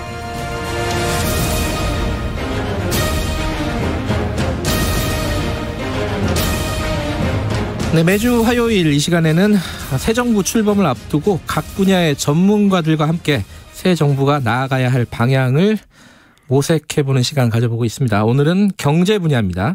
김광두 국가미래연구원장 연결돼 있습니다. 안녕하십니까? 안녕하세요. 네. 청취자분들 모르시는 분들을 위해서 제가 소개 잠깐 드리면은 문재인 정부 제이노믹스를 사실상 설계하신 분이다 이런 얘기도 있고요. 그 전에 박근혜 정부 때 경제 가정교사다 이런 얘기도 있고 제 소개가 정확합니까? 그렇게 표현해 주셔도 되죠. 예. 하지만 이제 문재인 정부 때 여러 가지 좀 경제를 바라보는 시각과 관련해가지고, 좀 토론이 있었습니다. 연구원장과 함께, 연구원장님이. 그죠? 네. 얘기 얘기하면서 풀어나가도록 하고요. 네네. 일단, 그거부터 들어봐야겠죠. 우리 경제 위기다. 대선 기간에 모든 후보들이 다 그렇게 얘기를 했고, 다 그렇게 얘기하는 것 같습니다. 실제로, 어느 정도, 뭐가 위기고, 어느 정도로 위기인지 좀, 먼저 그걸 좀 개괄해 주시죠. 네, 정치인들은 좀 과장해서 얘기들을 잘 하죠. 네. 근데 우선 지난해 11월부터 그 수출이 좀 잘 되는 그런 흐름이 있어서 네. 약간 좋아지는 그런 게 11월, 12월, 1월 쪽에 나타나고 있어요. 네. 그래서 이건 일단 기대를 해 보는데 네. 전체적으로 이제 좋지 않다 이렇게 얘기 나오는 그 이유는 네. 우리의 그 내부적 구조가 좀 취약해졌어요, 그동안에. 네. 대표적으로 민생지수라는 게 있는데 이게 이제 서민 생활이 좋아졌느냐 나빠졌느냐 하는 거를 보는 건데 네. 이게 그 문재인 정부 들어와서 수준이 한 90 정도 돼요. 이게 이제 박근혜 정부 때 97이었습니다. 네. 그러니까 전체적으로 서민 생활이 어려워졌다는 걸 볼 수 있고 네. 구조적으로 보면은 부채가 많이 늘어났어요. 네. 정부 부채뿐만 아니라 민간 부채, 기업 부채도 아주 빠른 속도로 늘어났습니다. 네. 그래서 우리 국민 소득의 3배 이상이에요. 이걸 다 합하면은. 네. 그러니까 우리가 몸이 무거워진 거죠. 체중이 아주 과다 체중이 됐다. 네. 그래서 이러면 이제 성인병에 많이 걸리지 않습니까? 네. 그래서 염려하는 거고 또 하나 일자리도 통계적으로는 괜찮게 나오는데 네. 이게 주로 60대 이상의 파트타임 일하시는 분들이 그 비중이 커요. 네. 거기다가 이게 보건복지 사회 정부가 그 임금을 지급하는 그런 게 크기 때문에 좋은 일자리는 줄었다. 이게 이제 또 염려를 하고 있고. 네. 더 나아가서는 양극화가 심화됐어요. 네. 이거 이제 돈을 좀 많이 풀다 보니까 그 돈 푸는 게 부자들한테 갔죠. 네. 그래서 아파트값 오르고 증권값 오르고 해서 돈 없는 분들은 더 큰 박탈감을 느끼고 있는 문제가 생겼고. 네. 이런 것들을 다 해결하려면은 성장 동력이 강하면 예. 해결이 될 수 있거든요. 돈을 계속해서 많이 벌면 뭐 부채도 갚을 수 있고 일자리도 생길 수 있는 거니까. 네. 그런데 부실 징후 기업이 증가하고 있어요. 그래서 이것은 뭐 다른 거하고 합해서 성장 동력이 약화되고 있는 현상이다. 이래서 종합적으로 구조적으로 많이 취약한 상태고 예. 이런 취약한 상태인데 밖에서 변화가 많죠. 네. 뭐 그냥 우리가 피부로 느끼는 거는 우크라이나 그 사태 때문에 이제 기름값 엄청 올랐잖아요. 네. 거기에 덧붙여서 미국과 중국이 이렇게 이제 서로 대립하게 되니까 예. 우리가 그동안에 수출을 주로 하기 위해서 가졌던 그 여건이 많이 바뀌고 있어요. 네. 나빠지고 있죠. 다자주의라는 그런 질서가 이제 바뀌고 있고 기술 패권주의, 선진국들이 서로 이제 기술을 안 주겠다 하는 게 늘어나고 있고 우리가 탄소 배출을 많이 하는 나라입니다. 네. 그런데 이제 국제적으로 탄소 배출을 좀 줄여 나가야 되겠다 하는 그 흐름이 생겼거든요. 네. 그래서 국내적으로 구조가 어려운데 밖에서 또 이렇게 변화가 심해서 네. 이 대응할 수 있는 능력이 우리한테 어느 정도 있느냐 이런 면에서 이제 그 위기 의식을 가지신 분들이 있죠. 지금 말씀하신 거는 단순히 이제 최근 한 2, 3년 동안의 코로나 팬데믹 이 부분에 대한 어려움을 넘어서서 좀 중장기적인 지금 말씀을 하신 거죠? 그렇죠. 이제 경제라는 게 네. 1, 2년 갖고 볼 수가 없어요. 네.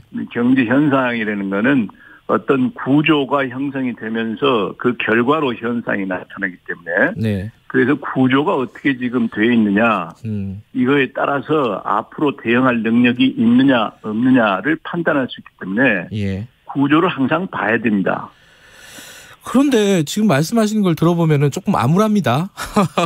이게 잘하면 또 극복할 수 있죠. 그래, 아니 부채 문제, 일자리 문제, 양극화 문제, 성장 동력, 대외적인 위기. 이게 하나 만만한 게 없는데 이거 네. 어떻게 해야 되느냐 이제 이게 문제 아니겠습니까? 그렇죠. 자 그럼 두 가지를 여쭤볼게요. 하나는 자 문재인 정부 5년 동안에 어떻게 잘했는가? 이 부분의 평가에 대한 문제가 있고 앞으로 어떻게 해야 되는가 이 부분이 있습니다. 먼저 앞부분부터 얘기를 하시죠. 그 문재인 정부 5년을 평가하신다면 어떻습니까? 그 사실 시험지에다가 답안지 써놓고 평가하기 쉬운데 네. 경제 전체를 놓고 평가하는 거는 쉽지는 않은데요. 예. 단지 문재인 정부가 그 양극화, 네. 그러니까 경제적 약자를 도와주기 위해서 노력했어요. 예. 그런데 그 경제적 약자를 도와주려는 방법이 네. 세련되지 못해서 결과적으로는 양극화가 더 심화됐고 성장 동력이 약화됐고 민생이 더 나빠졌기 때문에 네. 잘했다고 얘기할 수는 없고요. 네. 문제는 이제 앞으로 어떻게 해야 되느냐 네. 하는 게 중요한 그렇죠. 건데 예. 여기서 문재인 정부가 실패했다고 보여지는 그 원인에 대해서 함께 생각해 봐야 돼요. 그것은 경제라는 거는 하나의 유기체인데 한 부분만 생각하고 다른 부분에 대해서는 가볍게 봤기 때문에 좋은 성적을 못 냈다. 난 이렇게 보거든요. 말하자면 저임 노동자라든가 비정규직을 도와줘야 되겠다. 예. 이건 좋죠. 그런데 그 도와줄 수 있는 다른 주체는 기업들 아닙니까? 네. 그 기업의 부담 능력, 소화 능력에 대해서 좀 가볍게 봤어요. 그러니까 한쪽에 대해서 관심을 많이 갖다 보니까 네. 다른 쪽에 대해서 관심을 좀 덜 가진 거죠. 네네. 그래서 이제 부작용이 많이 생겨서 지금처럼 이렇게 좀 상황이 좋지 않은데 다음 정부도 마찬가지라고 봅니다. 다음 정부도 한쪽만 보고 네. 다른 쪽을 안 보면 또 마찬가지 문제가 생길 거로 봅니다. 문재인 정부가 사회적 약자를 좀 챙기다 보니까 기업에 좀 소홀했다 이런 말씀이신 건데 네. 그러면 말씀하신 대로 기업만도 챙기다 보면은 또 사회적 약자 문제가 발생할 그렇죠. 거고 양 측면을 다 봐야 한다. 네네. 근데 이게 말이 쉬운데 이게 참 현실적으로는 어렵잖아요. 구체적으로는 뭘 어떻게 해야 되는지 좀 제언을 해 주시죠. 그러니까 지금 이제 어제 그 당선인께서 경제단체장들을 만났지 않습니까? 네. 이제 이런 그 흐름은 이 기업의 여러 가지 애로를 좀 듣고 그걸 해결해 주겠다. 이런 건 좋은데 그동안에 이제 윤 당선이 쭉 주장해 온 것이 자유시장 경제의 그 정신을 최대한 살리겠다 하는 거였어요. 예. 그거하고 이러한 그 흐름하고 연결이 돼서 염려되는 부분이 그러면 경제적 약자들에 네. 대한 배려는 어떻게 되는 거냐. 이게 이제 좀 염려되는 또 부분으로 남는 거거든요. 네. 그러니까 이 둘의 그 유기체에서 각자 차지하는 그 부분이 있는 거고 네. 그 두 부분 간의 상호작용이 있기 때문에 네. 함께 봐야 되는 거다. 네. 그래서 지난번 문정부가 사회적 약자에 지나치게 치중하다 보니까 결과적으로 좀 좋지 않았듯이 네. 이 다음 정부도 지나치게 기업에만 치중하면 이 사회적 분열 현상이 더 심화될 수 있다. 네. 그 점에 유의해서 해야 된다. 네. 그렇게 생각됩니다. 경제란 유기체를 전체적으로 좀 바라봐달라 이런 말씀이시네요. 그렇죠. 그러니까 잘못하면 이 소위 기득권, 네. 이 기득권에 매몰될 수가 있어요. 이쪽 그 기업 중심으로 모든 걸 생각하다 보면은 네. 그건 경계해야죠. 원장님께서 지금 평소에 주장하는 지론 중에 하나가 이 기득권 카르텔을 해체해야 된다는 거잖아요. 네, 네. 이게 이제 기업 부분도 있을 거고 지금 말씀하신 대로 네. 기업이라는 뭐 기득권만 챙기다 보면 또 사회적 약자를 놓치는 경우가 있다 이런 말씀을 해주신 건데 그거 말고도 이건 좀 폭넓은 개념 아닙니까? 기득권 카르텔이라는 거는? 이건 뭐 사회적으로도 생각할 수 있고 네. 그런데 이제 저는 경제 현상에 네. 그 관해서 얘기하는 건데 네. 이 기득권 카르텔이라는 말을 꺼낸 이유는 네. 현재 우리가 경제를 다시 활성화시키기 위해서 쓸 수 있는 정책 수단이 네. 많지가 않아요. 재정 수단이라든가 금융 수단을 쓰기가 지금 좋지 않은 상황입니다. 아까 말씀하신 부채 문제라든가 이런 것 때문인 건가요? 그렇죠. 재정이 지금 국가 부채가 현재 공공 부분 국가 부채로 보면은 GDP의 66% 수준이에요. 네.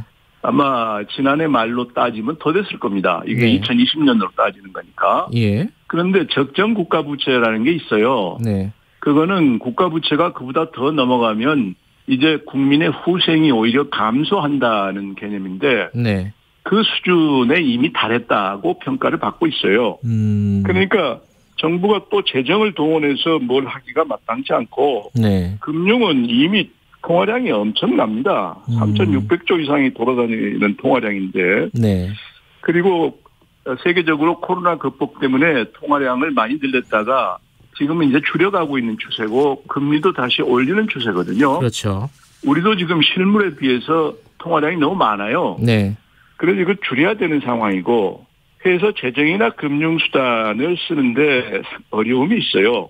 그럼 뭐냐? 이제 제도적으로 접근을 할 수밖에 없는데 그 제도의 핵심은 결국 혁신 활동을 촉진하는 방향으로 바꾸게 되면은 그러면 민간 부분에서 네. 이 혁신 활동이 많이 일어나게 되고 그것이 경제의 어떤 그 새로운 분위기를 만들 수 있고 그것이 투자로 연결되기 때문에 결국 경제 성장으로 연결될 수 있다. 그래서 제도적 접근을 저는 생각하는 거고 그 네. 제도적 접근 중에 대표적인 것이 기득권 칼텔을 해체하는 거다. 그렇게 봐요. 구체적으로는 어떤 걸 말씀하시는 거죠? 기득권 카르텔을 해체한다는 예를 거는? 들면 네.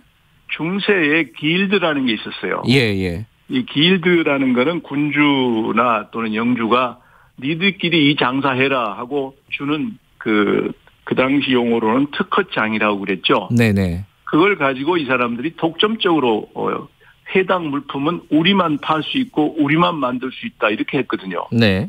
그 길드가 있다 보니까 새로운 아이디어로 만든 상품이 시장에 나올 수가 없었어요. 그 길드 회원이 아니면 장사를 못 하니까. 네. 마찬가지입니다. 길드가 대표적인 역사적으로 보면은 이 기득권 칼텔이죠. 근데 이제 우리 사회에 이 기득권 칼텔이라는 게 구체적으로 뭐냐? 네. 그건 뭐 기업 쪽도 있고 노조도 그 중에 하나로 볼 수가 있어요. 그런데 이런 기득권 칼텔이라는 거는 기득권을 지키기 위한 담화바입니까? 네. 기득권이 제일 두려워하는 거는 변화입니다. 변화라는 것이 혁신을 통해서 나타나는 거거든요. 네. 그 혁신을 해서 변화가 생기면 기득권이 피해를 볼 수 있기 때문에 같이 참여해서 혁신하려는 노력보다는 혁신으로 인한 변화가 일어나지 않기를 원하는 그런 경우가 더 많죠. 그러면 우리 경제활동의 역동성이라는 게 생길 수가 없어요.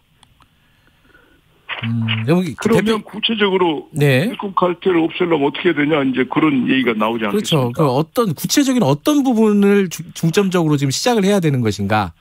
그게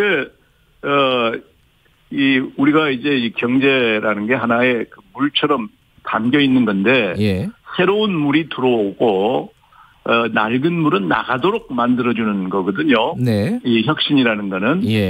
근데 기득권 칼텔은 새로운 물이 들어오는 것도 맞고 더러운 물이 나가는 것도 맞고 이런 현상을 의미하는 거거든요. 그런데 그 뿌리가 제일 먼저 진입 장벽이에요. 그러니까 새로운 물이 못 들어오도록 막는 거죠.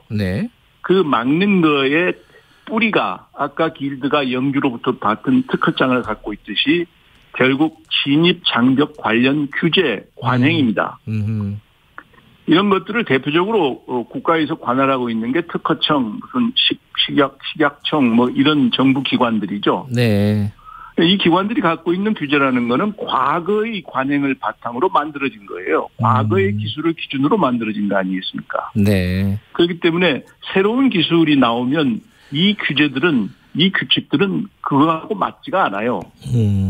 그런데 소위 기득권은 과거의 그 거래를 바탕으로 형성된 규칙을 지키려고 하죠. 그래서 새로운 게 못 들어오는 건데 이거를 그 해당 기관의 전문성을 올려준다든가 그분들을 새로운 기술에 맞게 재교육, 재훈련시킨다든가 해서 이 규칙을 신기술에 맞게 고쳐줘야죠. 그게 없으면 이 기득권 칼텔에 계속 유지가 될 거고 또 들어와도 거래 시장에서 유통 시장에서 막아요. 그 새 상품이 거래가 안 되도록 이거는 이제 공정거래위원회에서 그 신기술 상품들에 관한 특성을 잘 아는 그런 공직자들이 늘어나야 되죠. 알겠습니다. 사실 이 얘기는 뭐 하루 종일 해도 그렇죠. 모자란 시간일 것 같은데 그럼 마지막으로요. 지금 말씀하신 그런 어떤 과제들을 하려면은 사실 사람이 중요한 거 아니겠습니까? 그렇죠. 새 정부에서 어떤 경제 전문가들을 등용을 해야 된다. 이런 기준을 같은 것도 좀 말씀해 주시죠. 글쎄요. 뭐 행정이라는 게 전문가가 또 잘한다고 얘기하기도 어려운데 전문가든 공직자든 간에 미래지향적인 생각을 갖고 있고 국제 감각, 세계가 어떻게 돌아가고 있다 하는 국제 감각을 가진 사람이 좋겠고요. 그리고 지금은 모든 변화를 과학기술이 이게 유도합니다. 그래서 과학기술에 대한 이해, 이게 높은 그런 사람들이 들어왔으면 좋겠고 이거를 이제 담고 있는 게 정부 조직 아니에요? 정부 조직이 이런 사람들이 서로 협조해서 활동할 수 있도록 소위 플랫폼 정부 형태로 재편될 필요가 있다. 그렇게 생각합니다. 알겠습니다. 이 플랫폼 정부 이 부분도 좀 궁금한 부분인데 그건 뭐 다음에 한번 기회가 있으면 다시 한번 좀 여쭤보도록 하겠습니다. 오늘 여기까지 듣죠. 고맙습니다. 네, 고맙습니다. 김광두 국가미래연구원장이었습니다. 지금 시각은 8시 49분입니다. 여러분은 지금 KBS 1라디오 최경영의 최강시사와 함께하고 계십니다.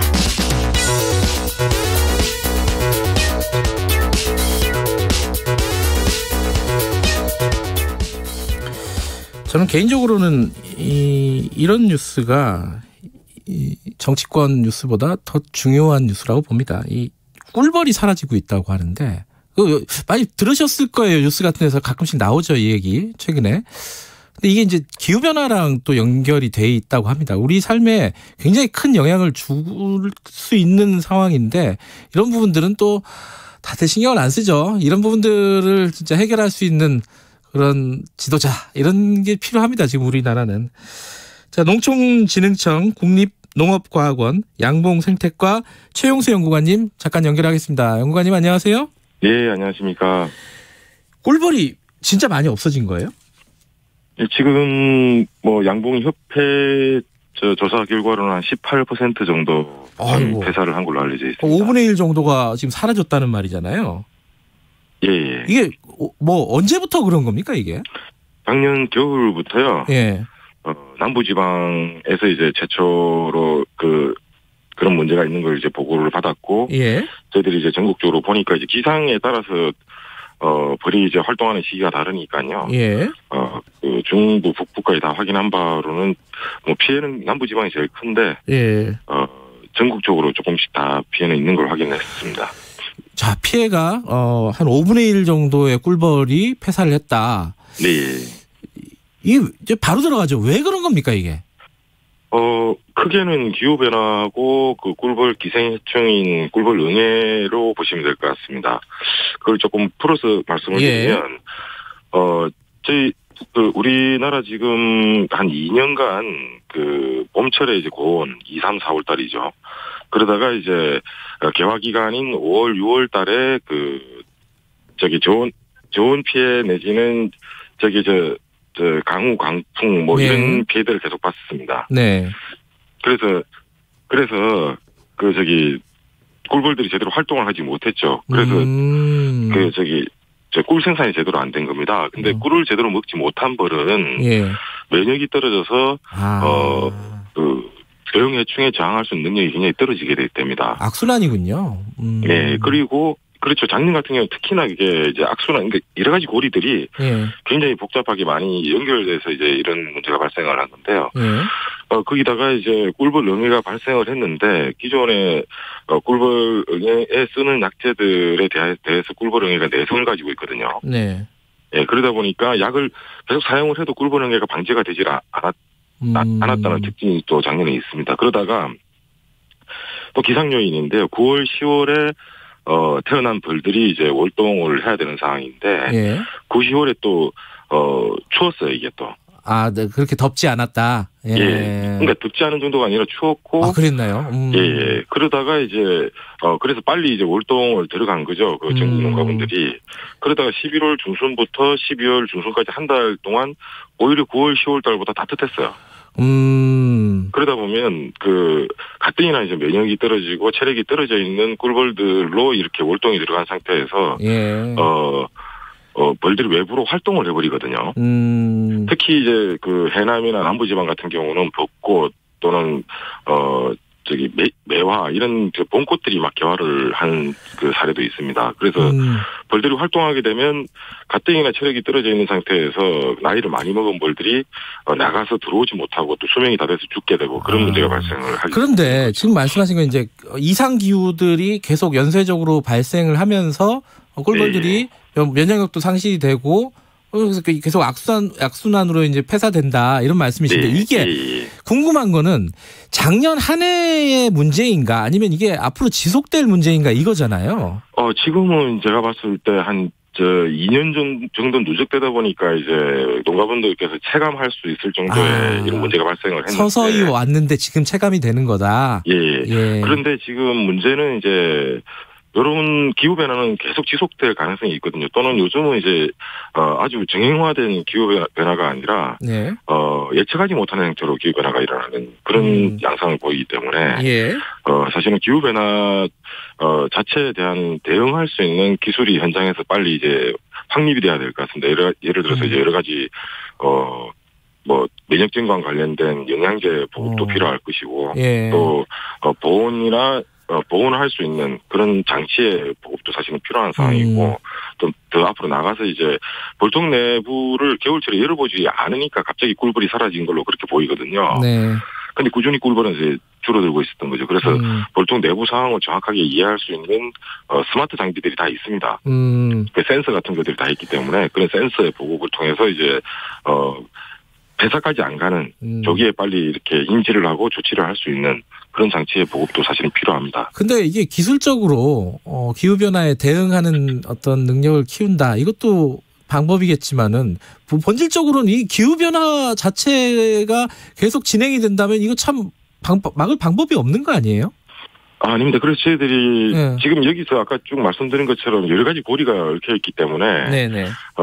저희들이 이제 기후 변화에 따른 적절한 벌 관리, 그러니까 벌이 이겨내는 것도 중요한데 관리하는 농가에서 이제 잘 이겨내도록 도와주는 것도 중요하거든요. 그래서 벌 관리하는 기술을 보급을 하고, 그다음 또 기후 변화에 따른 벌의 문제를 미리 예측할 수 있는 장치, 장비 이런 것들이 이제 보급이 되면 현장에 줄어들 수 있고요. 또 그 가장 중요한 연결고리 역할을 했던 그 꿀벌 응애, 또 꿀벌 응애에 대해서 이제 피해를 보게 되면 반드시 체내에 있는 바이러스가 증식을 할 수밖에 없거든요. 예, 그런 문제들을 연결고리를 하나씩 끊어줄 수 있으면 이런 문제들은 사실은 해결할 수 있을 것 같습니다. 특히 우리나라 양봉 농가분들 그 벌 관리 기술은 세계적으로 굉장히 뛰어난 편이거든요. 알겠습니다. 그 궁금한 거 하나 여쭤볼게요. 지금 청취자분들이 꿀벌 사라지면 세상이 망한다.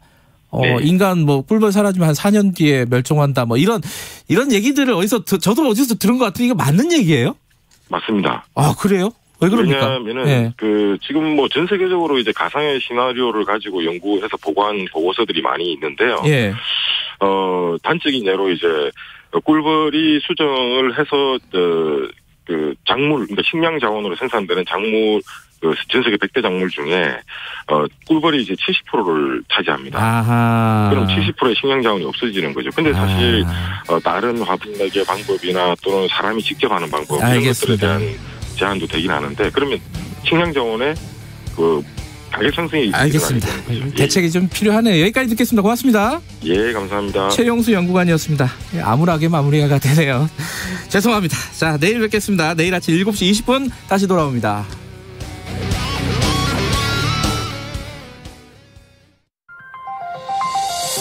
코로나19 확산세가 장기화됨에 따라 사회적 거리두기도 계속 시행됩니다. 현재 수도권과 비수도권 상관없이